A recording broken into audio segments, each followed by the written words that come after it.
What is it like being married to David Bourne? It's intense, but love it.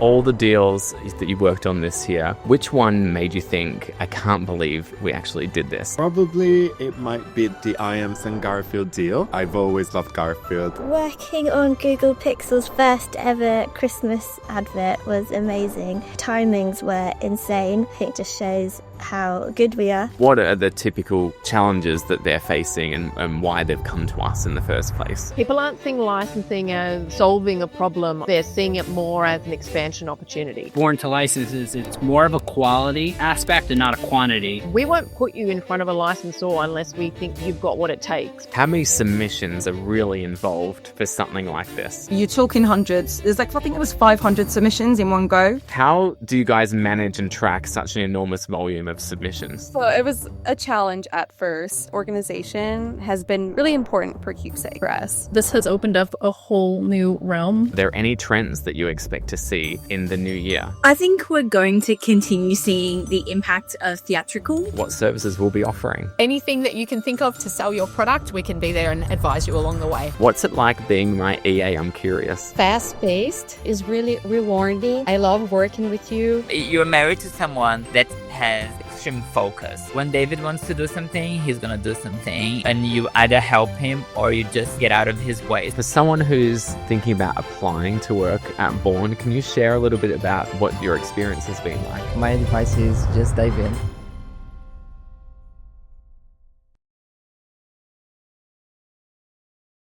I'm a big believer in taking a moment at the end of each year to look back and reflect on the year that's gone, how far we've come and where we still need to go. 2025 was the year Bourne went from licensing agency to full ecosystem. Our Bourne licensing division orchestrated partnerships with some of the world's biggest brands, from Garfield and IAMS to Love Actually and Google Pixel. Meanwhile, our Bourne to License division grew significantly, now having signed over 30 clients around the world. We launched a podcast that's now a leading voice in licensing, the one you're listening to right now. We started a vlog, pulling back the curtain on what it's like to run a global licensing agency, something the industry has never seen before. We launched Learn to License, an online course built to help those new to licensing understand how it all works. And we continue to build a team across 3 continents that's redefining what's possible in the industry. Today, you're getting an exclusive behind-the-scenes look at what we've built, how we did it, and where we're headed in 2026. Plus, a sneak peek at what I'm starting next year with one of my favorite people, my sister. This is the Born to License end of year wrap. I hope you enjoy the show. Before we dive into today's show, I wanted to share something really exciting with you. For the first time ever, I'm opening my vault of nearly 20 years of licensing experience through my online course, Learn to License. Whether you're just starting out or looking to level up your licensing game, this is everything I wish I'd known when I began my journey. From deal structures to finding the right license, knowing if you're ready and how to pitch like a pro, it's all there. The fundamentals that separate successful licensors from everyone else. Visit learntolicense.com and let's get you from curious to confident. Now, let's jump into today's episode. I wanted to start this special edition of the Born to License podcast with the Bourne licensing team. This is really the longest serving business area, and 2025 has been our best year ever, which is great after 11 years. Some of the most creative licensing deals we've ever done launched in the last 12 months. Amber and Elby, you've been behind the partnerships that put Garfield in a groundbreaking billboard, literally groundbreaking. We bought the BFG to Sainsbury's shoppers for a second year in a row. And of course, not to mention the first ever Christmas campaign for Google Pixel. So Amber and Elby, today you're going to walk us through all the madness that has incurred this year with all of those. But let's start with this. Of all the deals that you worked on this year, which one made you think, I can't believe we actually did this? Let's start with you, Elby. Yeah, so probably it might be the IAMS and Garfield deal. Quite groundbreaking, as you said.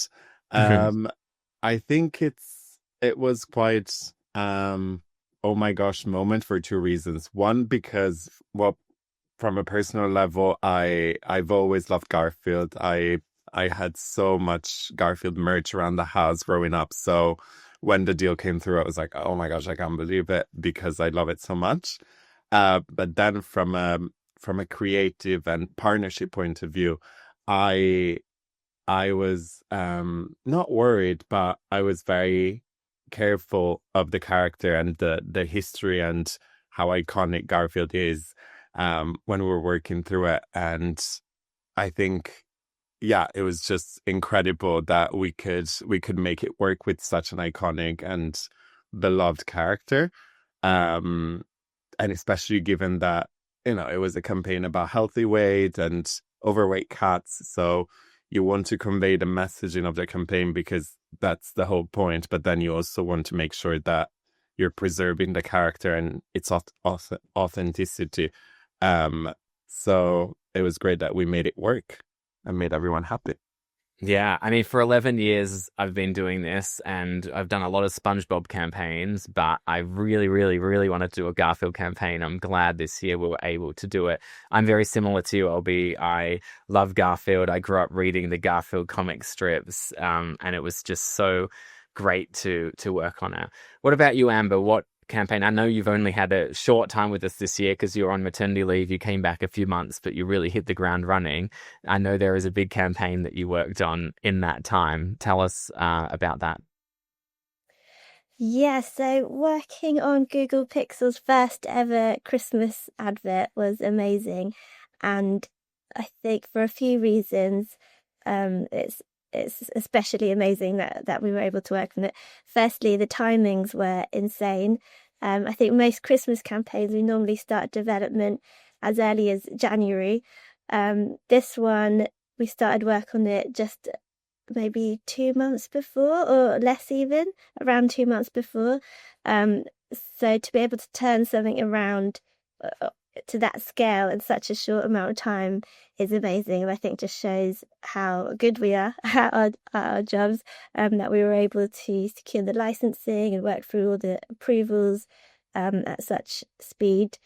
And secondly, I think it was a really standout moment to bring back these characters from such a beloved movie. I think people have been wanting to see these characters reunite for ages, and just to do that for Google was amazing. And it was extra special to be on set for the shoot in London, in our hometown, almost just down the road from us. It was great to be able to see it come to life and to be there for the shoot. And working with Thomas, he was amazing, and seeing kind of Ogilvy at their best doing all this amazing work with such little notice was just so exciting to see. And it only launched a few days ago. So at date of recording, it's Wednesday, the 26th of November. It only launched a few days ago. The response has been amazing. I've seen that Google has had over 1 million organic views in the first 24 hours, which is great. And it's funny, Amber, that you talked about the timing. That's the thing that I would talk about most with this as well, because the next thing I want to talk about is another Christmas campaign that we worked on. And that one we had a lot of time to work on. It's just funny to look at both of those different campaigns. They launched so close together. One we've been living and breathing all year. Another one just came to us at the last minute.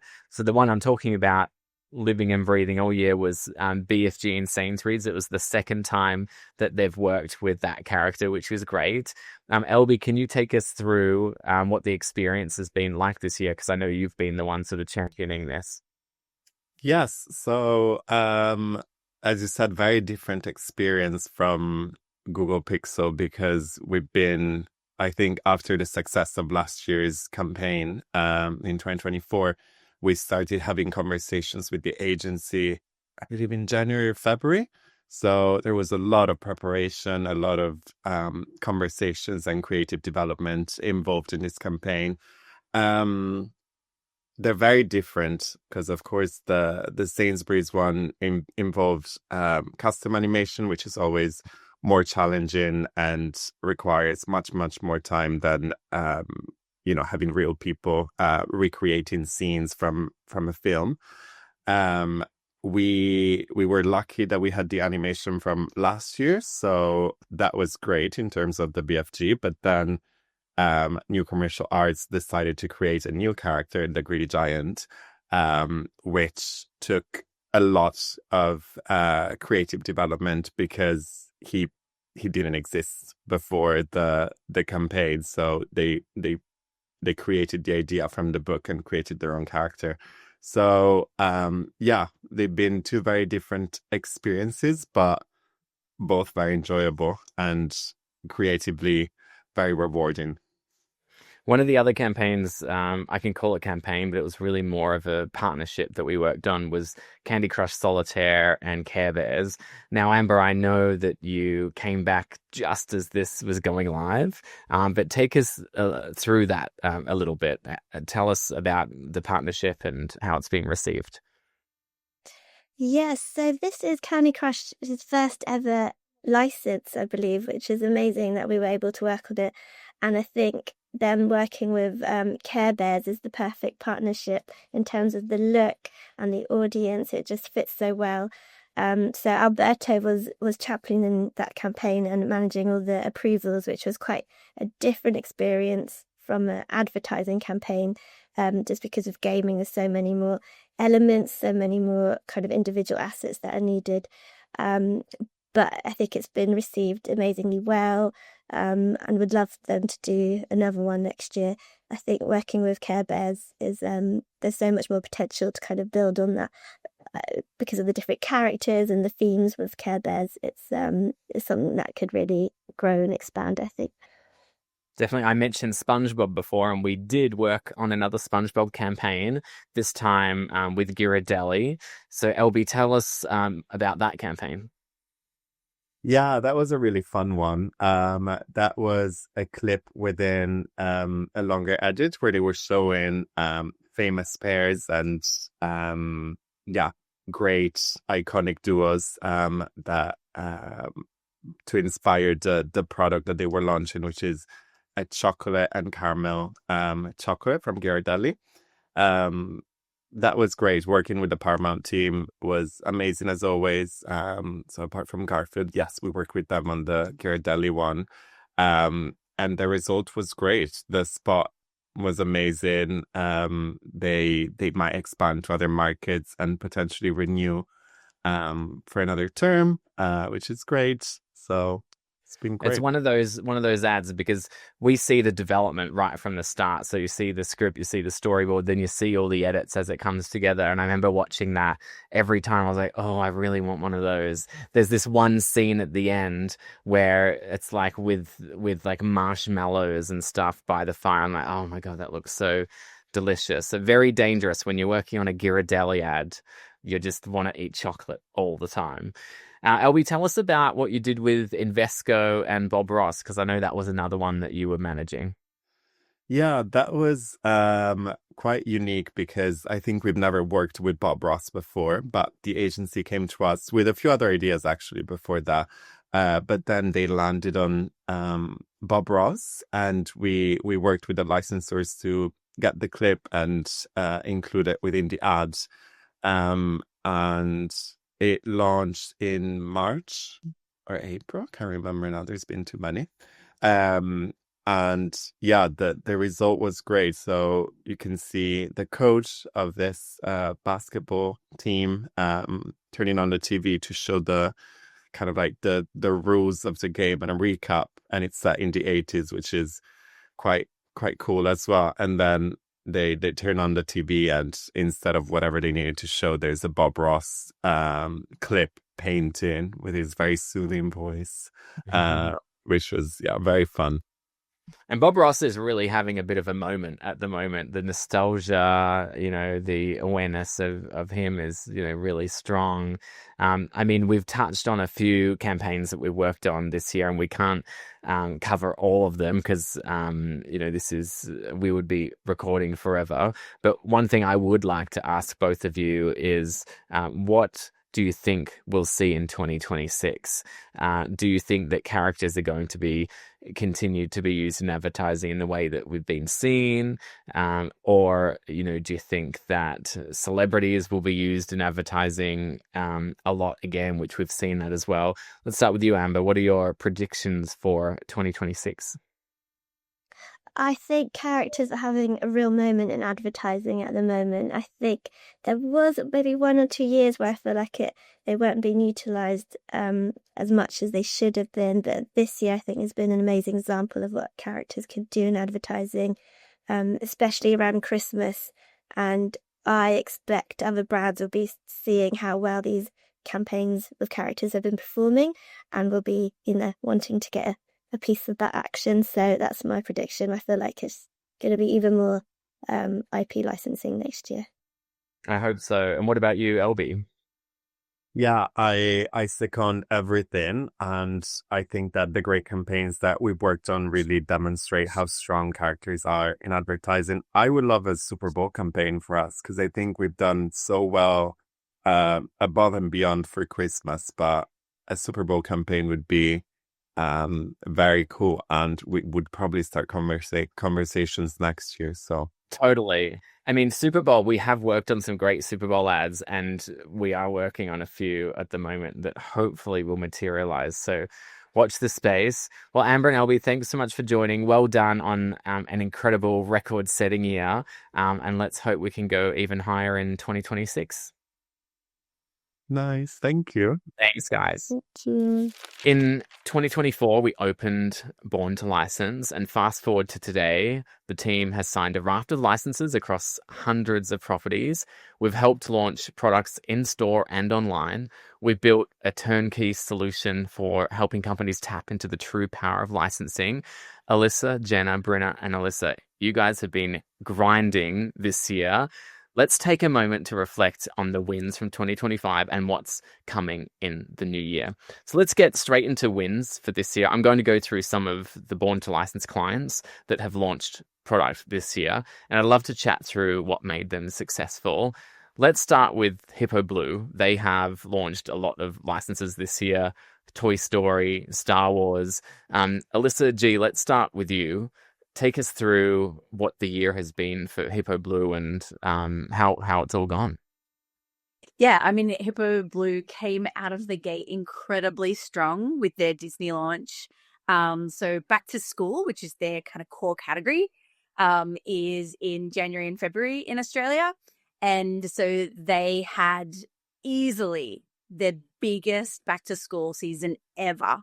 What they also found was that by having a licensed product that made a drink bottle or a backpack not just a need but a want, this led to increased business, not just during that core back to school period, which is always strong for them. It continued throughout the year. It became not just a back to school moment or not just a solution, but also something that kids wanted, they desired. And, I think their whole key being personalization and really bringing, I think, an elevated product with that personalization combined with the licenses that they have, Disney, has just been an absolutely unstoppable force. Yeah, and we have some more licensed product in the pipeline. I feel like once we started working with Hippo Blue and the product development side of things, we haven't really stopped. And I'll go to you, Jenna, because there's been a real heavy lift involved with this because it's personalized product, right? And I would love you, Jenna, to help those listening understand how many submissions are really involved for something like this. Oh, I mean, the first collection in last year, that one was the big one because they went straight, as I said, straight out the gate with a massive library of the Disney lot. So you're talking hundreds. There's I think it was 500 submissions in one go. And that was just for Hippo Blue. So, and obviously it's a different way of working. So it's all personalized. There's different variations of the designs. So it isn't just as straightforward as let's upload a concept. It's all the different variations. And it's also explaining how the products work. So I think it's new in the industry. I think there's not many people who do that, obviously, and getting that onto a system which is really built for like mass retail was something tricky that I had to work with the Disney team to make sure that we got that, submitted properly. But they were great to work with, and we got it done, and now we're continuing with all the new collections. So yeah, we're like a machine going through everything. Yes, and staying on product development, let's have a chat with Alyssa C about another one of our clients, Keepsake. They launched Invincible Trading Card Collection. Now that collection, 600 card checklist, over 3,000 unique cards and parallels. How do you guys manage and track such an enormous volume of submissions? That's a good question. So it was a challenge at first, but with every client, we do have like a PD line plan. That way we're all on the same page. And we had Keepsake do that for us. That way they could list out all the 600 designs. And we kind of just kept track with them and glanced at the Excel sheet every so often, making sure we're all on the same page. Skybound has been very great since they do email submission, so it's a lot easier than uploading design by design onto a submission system, luckily. But yeah, I would just say organization has been really, really important for Keepsake for us. Yeah, absolutely. Organization, and that spreadsheet that you mentioned that you guys treat as a Bible, absolutely very important. Staying on Keepsake, now I know that they launched at San Diego Comic-Con and it was a huge success. Brinna, is there anything that you would add to that about their experience, the launch, how it went? I would say this has opened up a whole new realm for Keepsake specifically. Activating at cons has really turned their business around. For example, with San Diego Comic-Con, when they launched, they sold out. Everything sold out. There was a line around their booth constantly. They had so many fans engaged. All the people who were walking by could see the work that they put into their booth. It really just elevated their business, and it's really, like I said, opened new doors for them. Yeah, and we're so thrilled to see what they do next with that property and beyond. Let's talk about one of our most recent launches, and I'm talking about something that came out last week, Plum Deluxe with peanuts. Absolutely beautiful product. Alyssa G, back to you. Can you tell us a bit more about the launch? Yeah, I mean, loose leaf tea, kind of a staid category. And so they came to us really looking for ways to differentiate and to sort of bring more people into the ritual of tea drinking. And so we took that kind of mission to heart. How do we find IPs that resonate both with their sort of existing fan base, but will help them expand that world? So knowing that we were on target for a holiday launch, we found them a partnership with Peanuts. And it has been, I mean, to say it's over-delivered is probably still an understatement. They've been absolutely blown away. I know that they're going to sell out before Christmas actually hits, but they're also selling out. I think, the biggest complaint is from their operations guy who has to pick and pack in the warehouse. And he is just like, I can't keep up with these orders, guys. So what a fantastic problem to have. We have a pretty stacked slate of seasonal launches aligning for Plum Deluxe next year. And we couldn't be more excited to continue building what I think they've really started to demonstrate to the industry, that they're here. They're like real players in this space. And I too think this will be game changing for their business. And the actual product, like the tins, were so beautiful. And then they had the accessories. Jenna, can you take us through a little bit about how it sort of like came together and how it went from getting the license to going live with the beautiful product? Yeah, I have to say they are so passionate about what they do. And, when our clients are, all our clients are passionate, but I'm English. I love tea. So the fact that I'm passionate about tea, it was just a joy to work with them. And also Andy, who heads up the company, he is obsessed with Snoopy, and so his childhood dreams kind of came alive there. So we had like little sculpted Snoopy, stainless steel engraved teaspoon. Like little touches like that add to the collection in this already gorgeous tee with the loose sleeves. I mean, it's honestly like for that to be their first like licensing product. I'm super excited. We're going to do more peanuts. We've got, as Alyssa said, got more in the pipeline, and I think they smashed it out the park. So I can't wait to work on more products with them. Let's talk about one of our other clients that I'm super excited about at the moment is Wolfpack. This year they launched Popeye. They've launched Danny Phantom. Alyssa C., I know you've been living and breathing Wolfpack this year, and there's probably not a lot that you've been working on that you can actually talk about because there's a lot of things that aren't live yet. But how's the experience been working with Wolfpack, specifically on the launches that have already gone live? Yeah, it's definitely been a learning curve.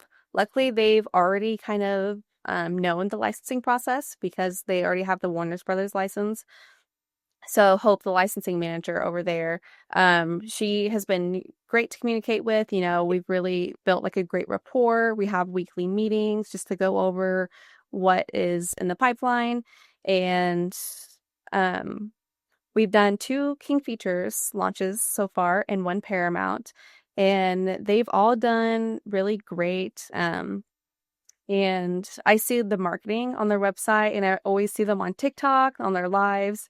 And I can tell that they're just really passionate about the business and passionate about the licenses.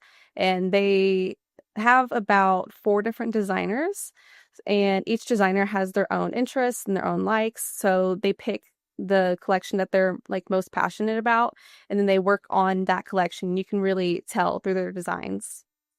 And definitely watch this space. There's some really exciting stuff coming in Q1 of next year for Wolfpack and beyond.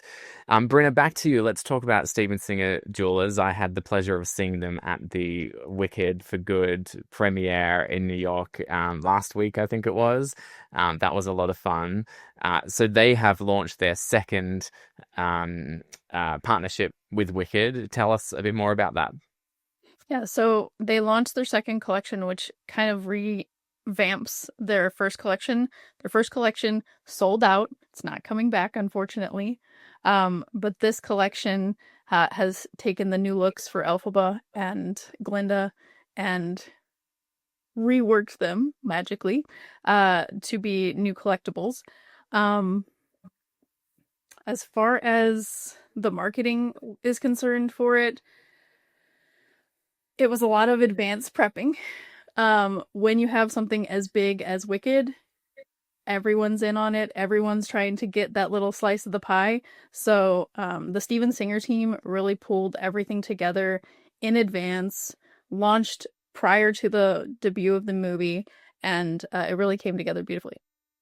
Yeah, it looked really, the packaging was just beautiful. So huge kudos to the PD team, Jenna and Alyssa, for that as well. So that's some of our clients. We have a lot of clients. A lot of them launch great products. We can't talk about them all today in this short snippet, but I'm sure we'll have the opportunity to talk to them, talk about them another time. Alyssa G., I wanted to just talk generally. You're constantly having conversations with the licensors on a daily basis. You're pitching to try and secure licenses for our clients. Tell me, what are the key things that you feel like licensors are looking for at the moment when they're considering if they want to license out their property to a new company? Yeah, so I think the hot button seems to be at the moment differentiation. And that differentiation is kind of being demanded at retail. And so we're finding a lot of this is more of a pull strategy from retail. And so it's how can we create something that is essentially not just incremental within the category base for the licensor, but also potentially incremental or something special for a retailer to own.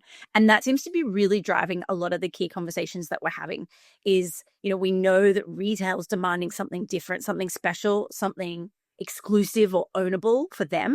And that is really, I think, shifting the business a bit in terms of how the licensors are now approaching who they're partnering with as licensees. We're seeing this, for example, we've been approached actually by a couple of retailers wanting to collaborate with our licensees on something special that they can then have within their stores. So it's almost it's almost a complete shift in the approach of what the licensors are essentially looking for, because I do think that the tides are shifting. We're really feeling, I think, a groundswell away from how things have been done and into a new way of working. I think speaking of licensors, one change that I've noticed this year compared to last year is that there's been a real shift of attitude towards us. I think that in the first year of our business with Born to License, it's a pretty unique business model. It's quite new to the industry, and there was, a little bit of uncertainty, perhaps not really understanding how we're working, what we're all about. This year, it's changed big time. I don't want to name any names, but some of the biggest licensors in the world have been singing out praises. Why do you guys think that the licensing industry is really starting to warm to our business model? Let's go to Jenna.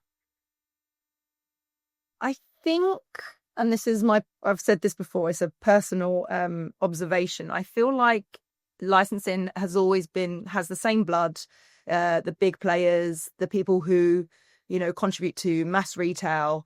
And sometimes it's easier to continue that way of working for licensors because they know that's where their bread is buttered. They're going to get their money.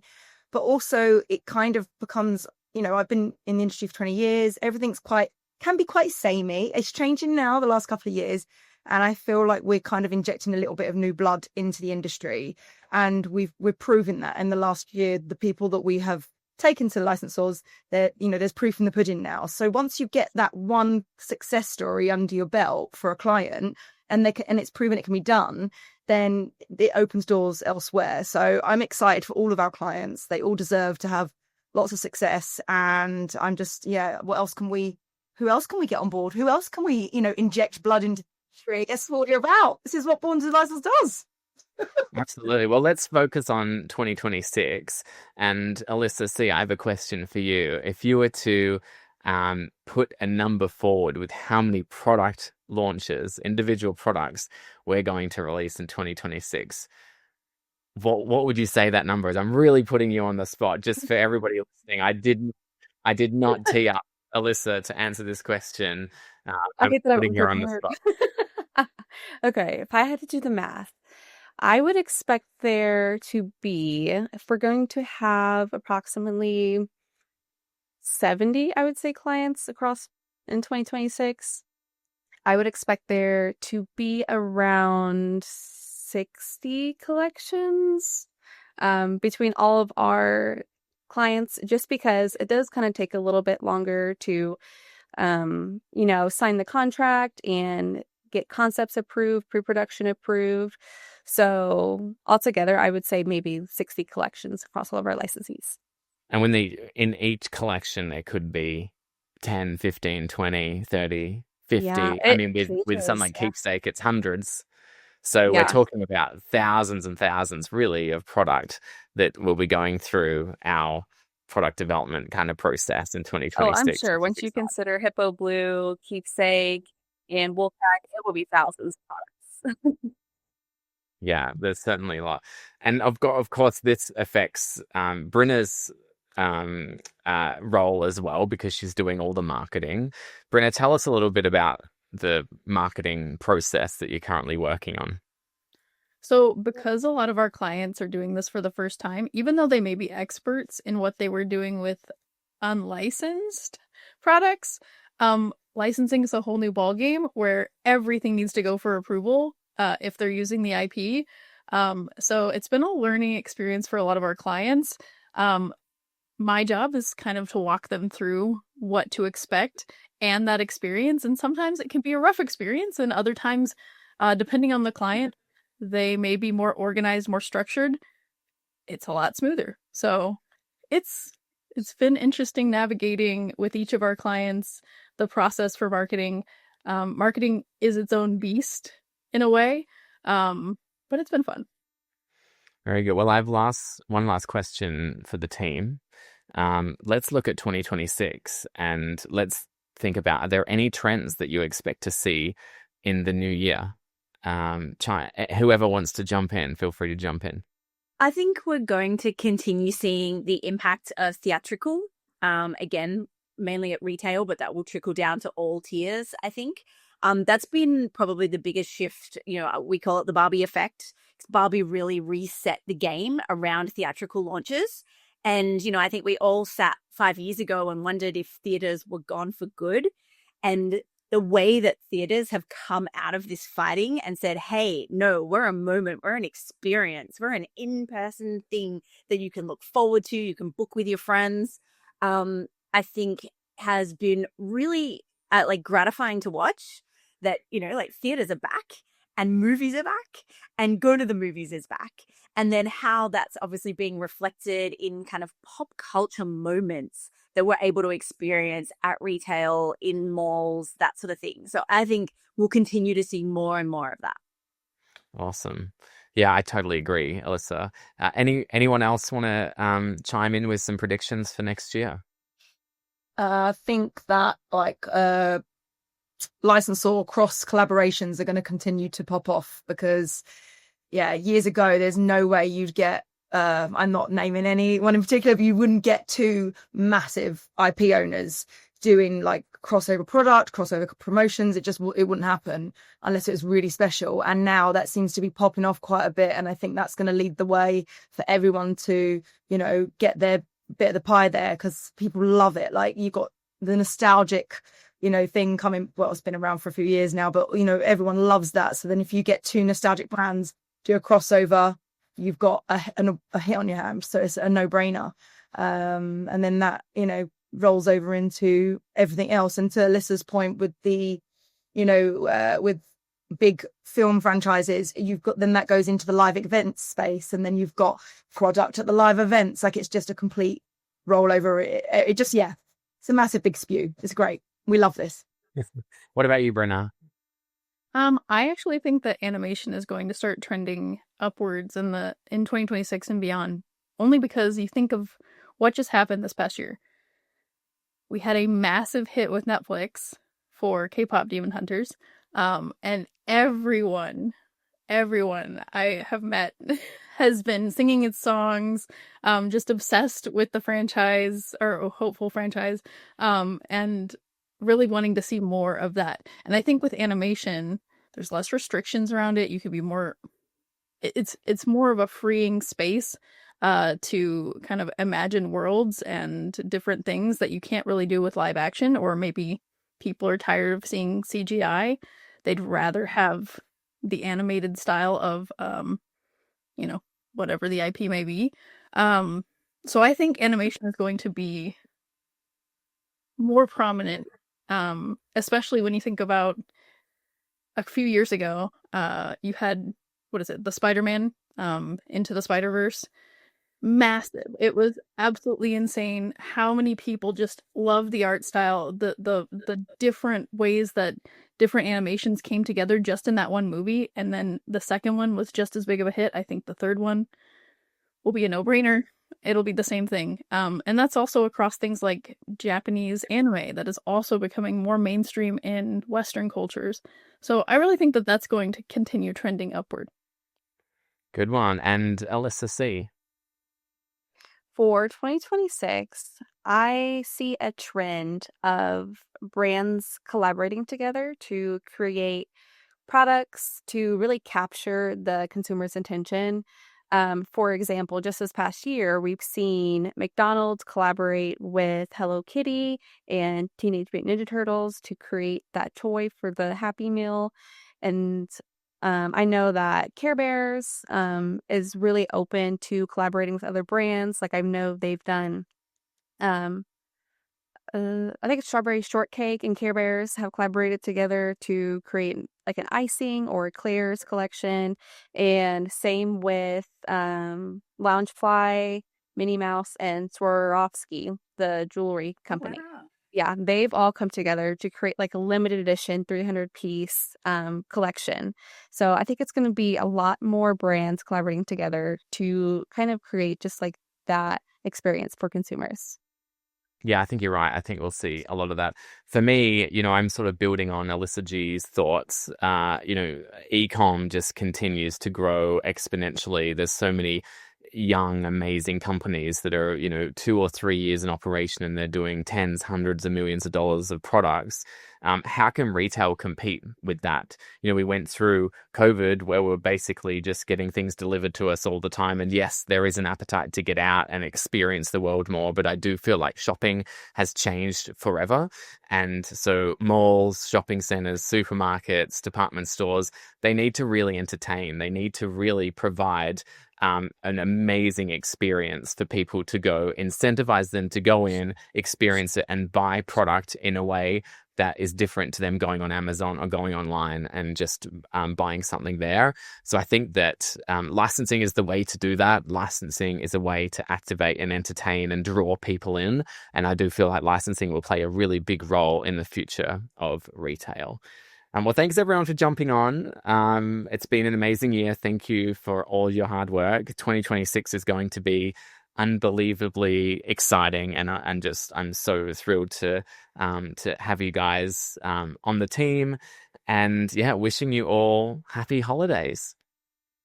Thank you. You Thanks, too. guys. Looking forward to next year too. A quick pause here. If what we're discussing is really resonating with you, you're going to love what I've put together in Learn to License. This isn't just another course. It's 2 decades of real-world licensing experience distilled into actionable strategies you can use immediately. I've worked with everyone from startups to Fortune 500 brands, and the patterns for success are surprisingly consistent. The course covers all things that you need to consider when it comes to licensing, particularly those who are just starting out. So visit learntolicense.com. Your future licensing deals will thank you. All right, back to our conversation. So Matt and Michelle, you run business development for Born to License, which means you're the first conversation companies trying to figure out licensing have.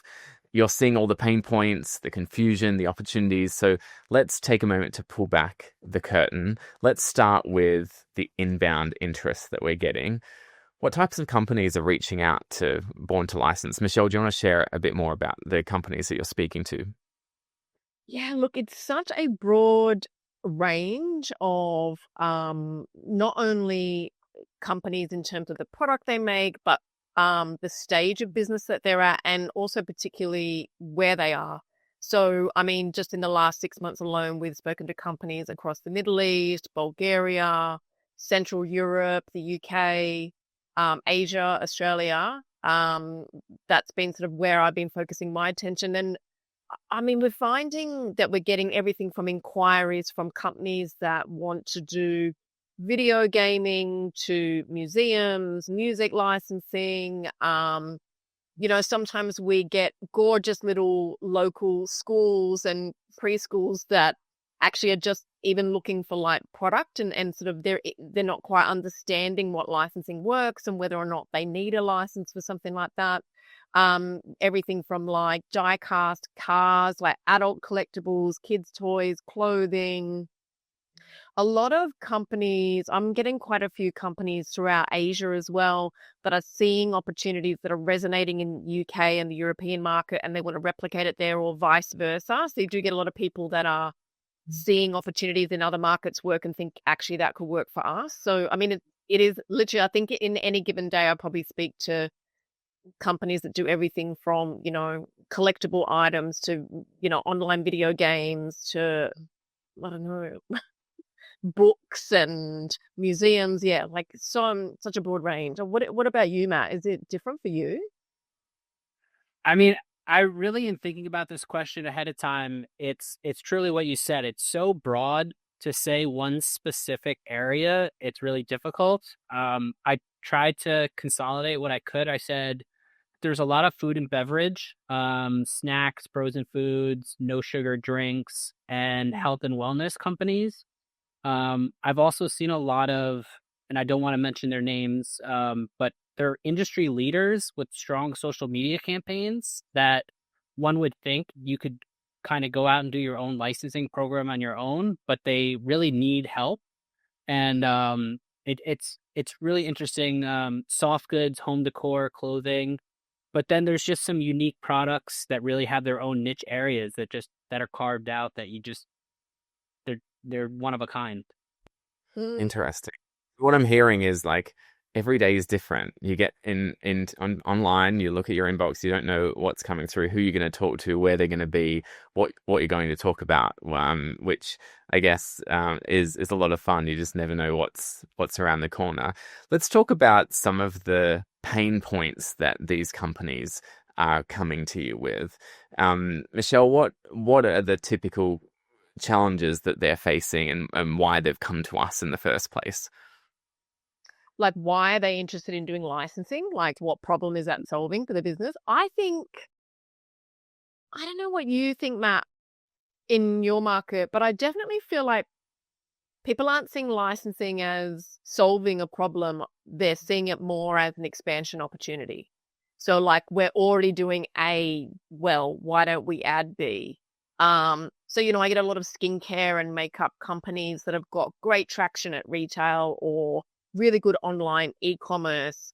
And I mean, to glance at their business, you wouldn't necessarily have to go into licensing, but they see an opportunity either with a brand that would work either for, a women's nostalgia product or kids or, sort of young adults and teenagers. So I don't know. I feel like a lot of people that come to me are more so looking at expanding their existing business or looking at like financial growth opportunities through licensing, as opposed to, and I guess that in and of itself is a basic business challenge, isn't it? Is how do we make more money? How do we get bigger, brand exposure? How do we cut through different markets? I think the other thing, I don't know whether people are thinking about this from the outset, but I definitely think where we see success with licensing is that if you have a product that maybe sells well to a certain market, I think licensing adds an emotional connection for customers that you can't shortcut as a business owner. And I think that's one area where you do see people saying, hey, we're doing this well, but if it had this brand applied, kids or adults or people are going to really connect with the product emotionally a lot quicker and have a higher propensity to spend money on it. So that's the reason why they're thinking of licensing. Matt, why do you think they're coming to us out of all companies? Why are they coming to Born to License for help? So, I mean, for me, I really think it's these companies are going out on their own, trying to get involved in the licensing industry, and are just facing a lot of different roadblocks. Especially the biggest one, as you can imagine, is just connecting with brands and licenses via cold call or LinkedIn. It's very common. I know from my own past experience, even when you have a proven track record, you might not get to the person you need to speak with. And I think what Born to License really can offer is we have those direct relationships because we either have current clients working with those contacts or we have previous histories in working with them. So I think that's one reason we're connecting with a lot of potential clients. I also find that a lot of the companies really need help on developing overall licensing strategy. They think it's just as easy as like, oh, we want a Peppa Pig license because we do pigs currently on our products and it sells well, but we think Peppa Pig will be even better. And while that probably is true, I wouldn't call that really a licensing strategy. And finally, the biggest thing I think is when it comes to these potential clients, they aren't familiar with the structure of a licensing contract and what it should look like from the ranges of how much is an acceptable royalty, how much is an acceptable minimum guarantee. And what we can do for them is really use our existing frameworks for other clients and say like, hey, this should be 10% royalty because the last deal we did was 10%. And someone from the outside would have no idea what's an acceptable rate or not. So I think those are really key aspects as to why people are coming to Born to License for help. And how do you guys decide? Because I'm mindful that we get hundreds of companies contacting us on a monthly basis that need our help. From, somebody who's making Oscar the Grouch cupcakes and wants to sell it at their neighborhood market, all the way up to Fortune 500 companies or those kind of bigger companies that are doing enormous volumes of sales. How do you guys decide on what is right for us, where we can help, who's a right fit for us as far as a client go, Michelle? Do you know what? It really varies. I think it's a case by case basis. And it's not as simple as a financial decision always. I certainly think there's situations where we see companies come to us that maybe they've only been doing business for less than 5 or 10 years. They might not have, like a huge success track record financially. However, they've got the infrastructure in place. They've got, a exclusive retailer on board. They've got success in a particular niche market.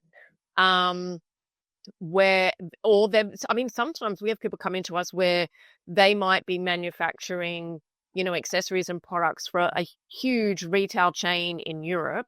And basically the retailer who has, 2,000-3,000 stores or across Europe has gone, we'll go and get us some, Halloween costumes, or something, or we want something particularly licensed.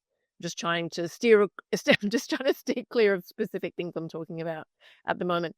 But yes, sometimes it comes down to things like that. But I don't personally make my decision based on finances. Obviously, the financials need to be there. We are never going to put, and this is what I say to potential licensees as well, Matt. I don't know if you get this. Sometimes people that are brand new to licensing, they'll say, hey, we make, kid toy cars and we really want to do, Disney cars. What happens if we start to take on the license, or, we want to take on the license, but then the product doesn't get approved? Like, they don't quite understand, like, we won't put you in front of a licensor unless we think you've got what it takes, because that's our reputation on the line as well. And also, we're not going to waste the licensor's time, and we're certainly not ever going to put people in a position where they're not up for success. And I think that's what I try and work out when I'm having my initial conversation is, how committed are you to this? Do you have infrastructure in place that if this opportunity comes about, that you can actually execute it, and how can we support you? So yeah, it's not just a straight numbers game for me. I don't know, Matt. I think sometimes you might have slightly different criteria that you look at for your market.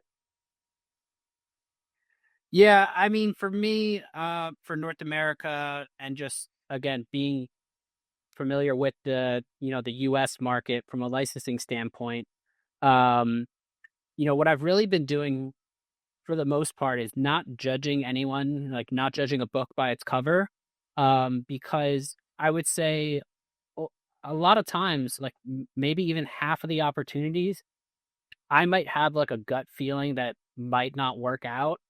But I also have that initial conversations because I look at them as the experts in what they're doing, and they should be able to get me excited and intrigued if this is really a good opportunity. So I will usually have my calls with just about everyone that's on my schedule. And, a lot of the times it is, for me, I look at it from a financial standpoint, and the fact that if someone tells me they can only do $50,000 in sales for a brand, it's a quick conversation to be like, listen, most licensors are not going to be interested in this opportunity. When your company is matured or something changes, please feel free to reach back out to me.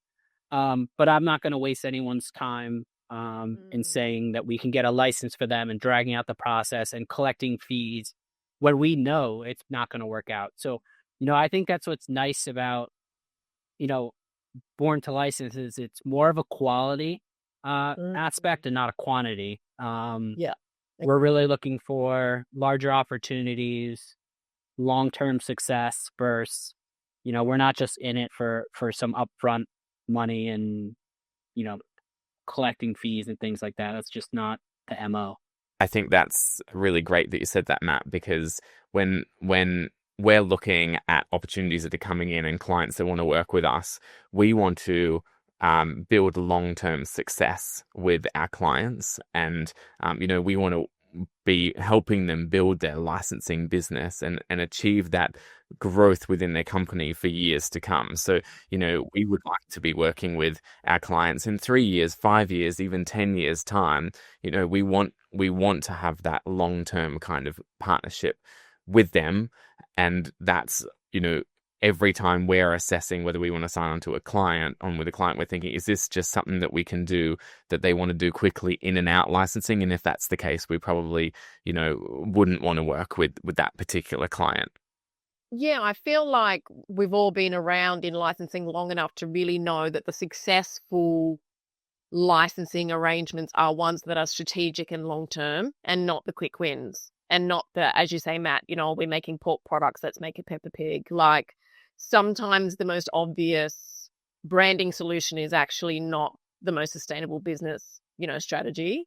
So I think you don't know until you get in the weeds with people. Like, I had a licensee recently who on paper, if I just looked at their business, would have thought, what do they want to do with licensing? But it was actually the commitment they brought to the table. And they were actually one of the examples where they tried for 6 years to knock on the right door of a particular licensor for something they wanted to do. And it wasn't until they came to us, I think it was within a week, Dave, I think you had the meeting set up with the exact right person. But the licensee had put in so much work and thought to what they want to do that we knew from the get-go. These guys, even though they've not done licensing, they know the kind of work and thinking that it's going to take to actually make this a success. So that's sort of thing, you're sort of looking for that sort of stuff as well, I think. So before we wrap up, I'd love each of you to give me one piece of advice that you would give for someone thinking about reaching out to or start licensing in 2026, whether it's working with us or working direct with licensors or with another licensing agency. Michelle, what would be your number one piece of advice for next year? I think, what would be my number one piece of advice? I think just honestly, it would be like getting in the weeds and doing the research, and whether that's something we work with the licensee on or not, like not just having a limited, like one-dimensional approach to something and just going, there's a new Spider-Man movie coming, we make socks, let's make Spider-Man socks. Like, I think it's more about actually where's the long-term growth and opportunity, like, and just doing a bit of research or having experts do that research for you and just being in the weeds a bit more with the properties and the licensors and their broader business strategy. And yeah, not looking at quick wins, just going in the weeds a bit more, I guess. What would you say, Matt?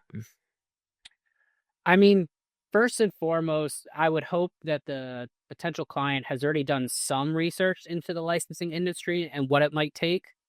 But reaching out to us anyway and having that initial call, we can really help. Like, I've noticed it answers a lot of questions for those potential clients, and they're kind of then like motivated to try to again do it on their own. But I believe they're going to fall into or just find these pain points or failures or roadblocks where using an agency like Born to License to help, to me, is a no-brainer, from this fact of, like, to run a licensing department, you really need 1 to 2 people at a minimum. And that can be upwards to $150,000 a year, versus we're offering almost a solution for like 10% of that, along with expertise and results that you're going to get. So I think it really comes down to, if this is something that you're truly motivated and you believe in, what licensing can do, that using an agency is really the best way to get started. Not to say you can't do it on your own. It's just, I think, a longer, more expensive process. Yeah, I think that's great advice. My advice would be, my single piece of advice for anyone considering licensing in 2026 would be to simply do it. Licensing rocks. We've had so many clients that are just having such wonderful success. But for now, we'll wrap that up. Michelle, Matt, I'm so excited to see what exciting new clients you're going to bring to the portfolio in 2026. And thanks so much for the chat. Thanks, guys. Lovely to speak. Yeah. Thank you. Here's what most licensing agencies don't do: create a podcast, launch a vlog, build an education platform, and give away insights for free. But that's exactly what we've done this year, because we believe if we make the licensing industry more accessible, we all win. Juliana, Eduardo, Vinny, you've been helping me build the media and education side of Born. So let's talk about what we've created. I want to start with the Born to License podcast. That's what everybody is listening to right now. We've now released over 20 episodes. Eduardo, you've been responsible for turning the recordings into clean episodes, as well as creating compelling trailers. Can you share a bit more about the process? How do you turn a 50-minute podcast recording into a really compelling 60-second trailer? Wow, this process is amazing. Actually, the process is really about finding the emotional core of each conversation. I try to approach it like I'm creating a movie trailer, you know. So you need the tension, revelation, and the powerful hook with seconds. My process starts with watching the full interview and identify what I call golden moments, where there's some great hooks, those 3 5 seconds, where the guest drops the an inducer secret, shares a surprise insight, or reveals something that's really really great. This become my anchor point. So yeah, then I use the roast questions as a narrative. They create natural suspense moments instead of just showing answers. And the other style I try to, it's cinematic, kind of cinematic. Like, I guess Stephen Bartley do that, so I try to approach that way. Yeah, and that's it. I do remember the brief I gave you when you started was I chose the Stephen Bartlett Diary of a CEO trailers, which really rely on kind of really dramatic music, and also having a lot of hooks and moments in there. So people watch or listen to the trailer and it really makes them want to watch the whole thing because they want to know answers to the questions that I've been asking. Is there a favorite episode that you've had from this year? I guess my favorite one is with Hasbro, and I have more actually. It's with Hasbro, Funko, and with Sharon. He talk Oh, about Sharon. yeah, she talks about AI and this kind of stuff. It's really cool. If you didn't watch it yet, my advice is to watch that. Yeah, all of those were great. Yeah. Hasbro, Funko, Sharon Weisman, The Future of Licensing was a really popular episode as well. Let's talk a bit about the Born in Action vlog, which is very new to us. Eduardo, you've been doing a lot of the filming for this. How has that experience been to basically follow me around with a camera? Well, I would say following you with a camera has been an incredible masterclass in authentic content creation, you know. What it fascinates is capturing those unscripted moments where real business happens, where the real David happens, and behind the scenes. Uh, and it's not about just the business, but it's about your life. So, in the last months, I guess I've learned a lot about the industry, but I've learned a lot about David as well, you know. So yeah, this experience has taught me to like anticipate moments before they happen. I learned to read the energy in a room, position myself for the best angles without disrupting the flow. And I guess what's been most rewarding is seeing how the behind the scenes footage demystifies the licensing industry. So yeah, that's it. Yeah, it's been a lot of fun having you follow me around with a camera, looking for the best moments, the best Yeah. angles. And Vinny, you had this same experience a few weeks ago. We were in London, we were in New York. How did you find it? It's okay. I mean, obviously, it's not what I was born for. I would prefer to be in front of the cameras. Kidding. But what is the most challenging part for me is that you have to keep. Really, I'm missing one eye. I should have a third eye because I need to have one eye on the camera screen or on the phone screen, one eye in front so I don't bump into people and stuff like that, and I can follow David, and one eye on the floor so I don't trip over anything. So I feel like, it's that's the trickiness. So do you not to bump into a post, a lamppost, that would be iconic probably, or step on dog shit or anything like that. And in places like Times Square and even central London, it's a lot of people, and you're navigating all those people, and you don't want to get people's faces too close to the camera because you always want David to be, on in focus. But that was hard, and the code, my freezing fingertips. At times I thought I'd clicked to record, but it didn't, and it was not because it didn't click, because my finger was so cold that it didn't register on the iPhone screen. It didn't feel like it was a human finger because it was below human temperature. But I was always clicking. I know. Wintertime in New York and London is, very hard to get warm fingers for filming. But Vinny, you were at with me at Big Ben, at Tower Bridge. You were there in New York at Times Square, Brooklyn Bridge. So you were there for some big moments, which was great. Let's switch gears to Learn to License, which is our education platform. Juliana, you've really been championing this, from finding the brilliant studio to hiring an amazing film and editing crew. Can you talk a little bit more around the vision for Learn to License and why we created it? Yeah, actually, David had this vision in May this year. So everything happened really fast. And we started to look for people to shoot and start writing what David's supposed to say there. And it happened very fast. At the date that we recorded, David was super professional. It was very easy to work with him. He just has this ability to talk in front of the camera, which is amazing.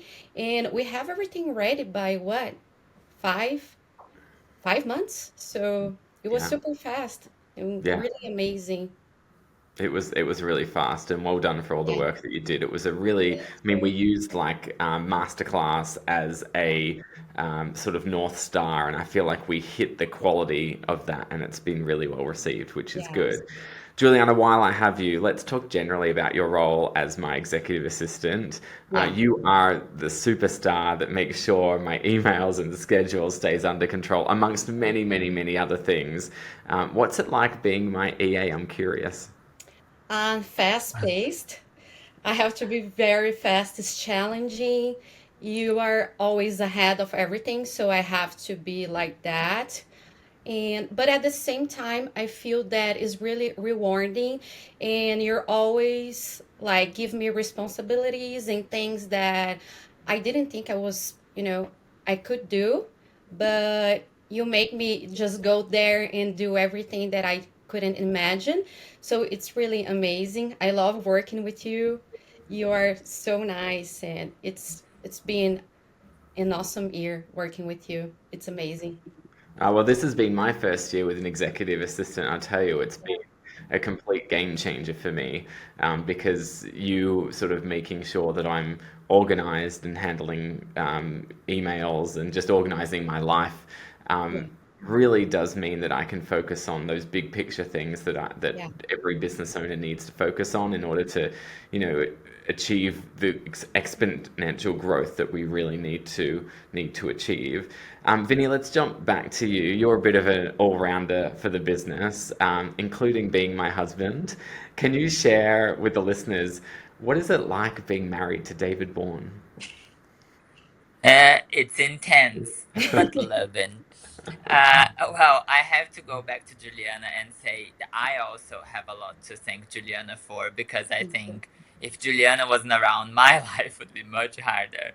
Because, I find that, David has been somewhat more stressed than usual this year, but I think it's because of all the new ventures and projects that we embarked on. And if Juliana wasn't around, I don't know if either of us would have been able to cope. That would have been serious friction. So, thank you for that too. Thank you. But being married to David, let's sides the emotion and the feelings. But you're married to someone that has extreme focus on things, that is determined and perseverant. So when David wants to do something, he's gonna do something, and and you either help him or you just get out of his way so he can do what he wants to do. But obviously, I'm always willing to help, and I admire David's ability to be so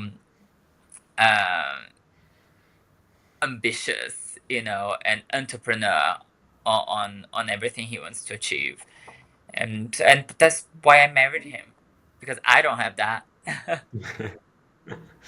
Well, I think we make a really great team, and I think that there's a bit of a groundswell at the moment from entrepreneurs on LinkedIn and on podcasts and general business publications talking about how important it is to find the right partner, and getting that support in the household to run the business is extremely important. I actually posted about that on LinkedIn today, a beautiful photo of you and me, Vinny, and talking about the contribution that you make, even though, I get all the credit, that you're, certainly doing 50% of the work by just making sure that I can continue to be the very best that I can be.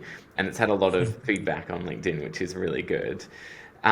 We have a new role going on at the moment, which is being advertised right now, which is the role of licensing assistant. Eduardo, you've only been with us for a few months. I think it's 3 months tomorrow. For someone who's thinking about applying to work at Born, can you share a little bit about what your experience has been like? Well, these past few months have been incredible. I'd say, like, I'm loving all this. What struck me was that isn't just a job. I'm not just executing tasks, but I'm learning, and what's been most valuable is the mentorship aspect.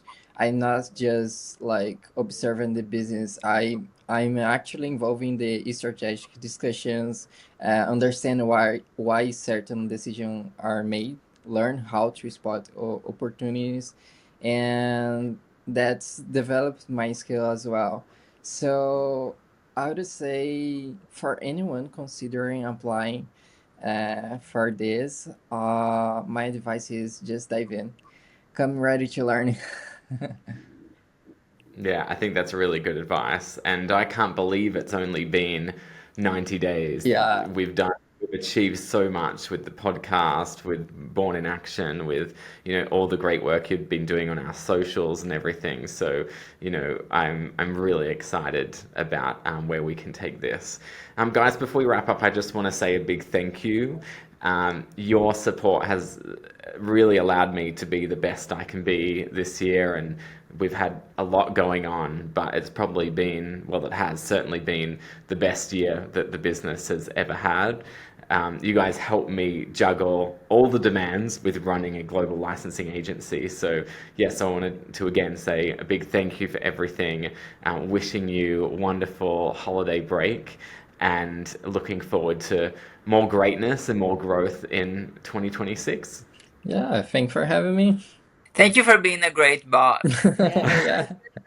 Thank you. You're welcome, guys. Before we wrap up this end of year episode, I want to introduce you to someone really special and share some exciting news about 2026. I'm about to start an exciting new venture with my sister Emma, who has spent decades specializing in the area of advertising and marketing law. She's bringing that expertise to our new business area, Born Legal. If you've ever wondered how a cereal box ends up with "win a trip to Disney World" on it, or why promotional legal copy is always in tiny font, Emma is the expert to tell us about that. Emma, first things first, tell us a bit more about you and your background. Hi, David. Thanks very much for having me on the podcast. So I'm an advertising and marketing law specialist. I've been practicing in the area for a really long time, probably over 20 years, and specializing in trade promotions, competitions, promotional offers, and general advertising and marketing law around FMCG and a few other areas. So Born Legal is launching in 2026, which is very exciting. Walk us through what services we'll be offering. Yeah, sure. So we'll be working in that advertising and marketing space, focusing on whatever needs to be reviewed, whether it be TVCs, radio scripts, out of home, print material. We'll have a strong focus on trade promotions, so competitions, promotional offers, you buy one, get one free, limited offers, discount offers, games of skill, games of chance, anything that you can think of to sell your product, we can be there and advise you along the way. So one of the things you mentioned was trade promotions. Let's dive into that a little bit more, because there is a bit of a crossover, can be a crossover with what we do in the licensing space as well. Let me give you a bit of a scenario. So I'm walking down a supermarket aisle and I see a Bluey yogurt with "Win a trip to Bluey's World" on the pack. That sounds simple, but from a legal point of view, walk us through what has happened between the brand having that idea and that yogurt actually being on shelf. Yeah, sure. So I mean, the legal side of things is pretty important to get organised early on, particularly on pack promotions. We know there's really long lead times when it comes to getting those whatever permits you may need, and getting that final printed copy. So essentially, the early stages involves briefing in the job to your legal counsel, really getting the mechanics sorted, the prize details finalised. There's usually a lot of the bigger promotion, the more stakeholders there are involved. So you might have quite a few people that need to review the terms and conditions to make sure that their side of the activities is covered, and the promotional mechanic reflects what everyone understands to be going on. Same with the prize. So that can take quite a few weeks to get sorted, going back and forth between these parties, as I said. Once the terms and conditions get to a stage that they're finalised, you may need to apply for permits depending on the regime you're working under, which can take a few weeks as well. And in amongst all of that, it's really important also to have your advertising material reviewed. There's no point in having a really robust, well set out set of terms and conditions if your advertising material is going to be misleading. That's particularly important when it comes to on-pack promotions, because obviously if there's a blunder on the pack, that's a very expensive mistake to rectify. So early days, get that promotional material in for review, making sure that it's compliant, making sure it clearly reflects the promotional mechanic, clearly reflects the prize, and keeping consumers happy. What can some of the consequences be if somebody doesn't get this right from a legal point of view? Sure. So I mean, there's various consequences. I mean, there's not only reputational damage for the company at stake. We know that consumers can often get onto social media and have a bit of a rant about a promotion. There's also financial penalties for misleading and deceptive conduct and that sort of thing. So I think in my experience, though, the bigger problem can be that reputational damage. What a brand essentially tries to do when they run a promotional activity is garner goodwill from their customers. You might be trying to promote brand switching, so you're trying to really get consumers' attention when they're at the supermarket. And you spend a lot of money on the prize and all that sort of stuff. So if you get to a point where the promotion blows up, something goes wrong, you've not only lost sort of all the money that you've spent on your prizes and getting the promotion off the ground, but also that reputational damage that can really impact a brand, particularly, as I said, on social media. Consumers do like to jump on and have a bit of a whinge when they feel that they've been hardly done by when it comes to these sorts of things. I have a lot more questions, but I think what we'll need to do is have a standalone Born to License episode about this in 2026, because I feel like we're just scratching the surface of this really interesting area. But I do have one last question for you now, Emma. Looking ahead, 2026, what trends are you seeing in the area of law and in marketing and advertising law? Yeah, sure. Well, trade promotions in particular, we know from years of study that the promotions that do well are the ones with high frequency, lower value prizes. So rather than having one big prize, consumers feel that their chance to win is much higher, and then you get better engagement with your customers if there's lots and lots of prizes on offer. So with brands sort of understanding and having that knowledge, what we're seeing now is that you'll get sort of almost like a two-tier prize system. So you'll have a high frequency prize, which is often an instant win prize, and then you'll get, everybody goes into a draw to win a bigger prize, which could be cash, it could be a holiday, it could be a car prize.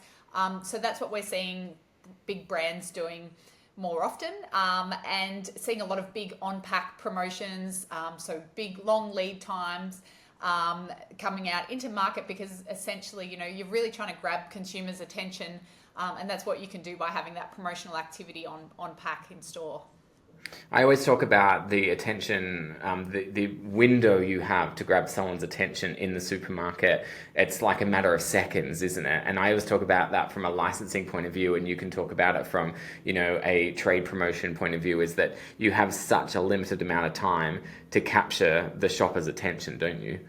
Yeah, absolutely. I mean, we're super busy. We've got really busy lives at the moment. And the other thing I know about promotional mechanics is that it can't be too complicated.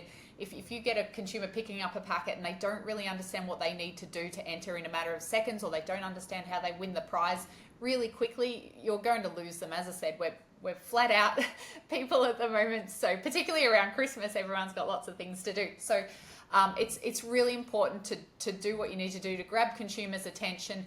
If they've got a product that's got a promotion, a product that doesn't have a promotion, you just want them grabbing your product and moving on to the next thing. Well, I have a lot of questions to ask, as I said before, but let's put a pin in it for now. Let's go and have a wonderful holiday break, a happy new year. In 2026, let's have you back on for a full episode, because I feel like there's a lot more to cover. But thanks, Emma, so much for joining us on the Born to License podcast. No worries. Thanks very much. Look forward to it. And say hi to Mum for me. I will. All right. Thanks, Emma. See you. So there you go. That is a wrap for the Born to License podcast for 2025. I want to say thank you so much to everybody who's been listening. I hope you've found it valuable, entertaining. I hope you've learnt a lot more about licensing. There's a lot more to come in 2026. So stay tuned. In the meantime, happy holidays. Have a wonderful new year. Stay safe, and speak to you in 2026. I hope you've enjoyed this episode of the Born to License podcast. Don't forget to like and subscribe. And if you're eager to learn more about licensing, I encourage you, take a look at my course, Learn to License. I've condensed almost 20 years of learning in my licensing career to help others understand how licensing works. And as a reward for sticking around, here is a discount code for you to put in. I hope to see you there.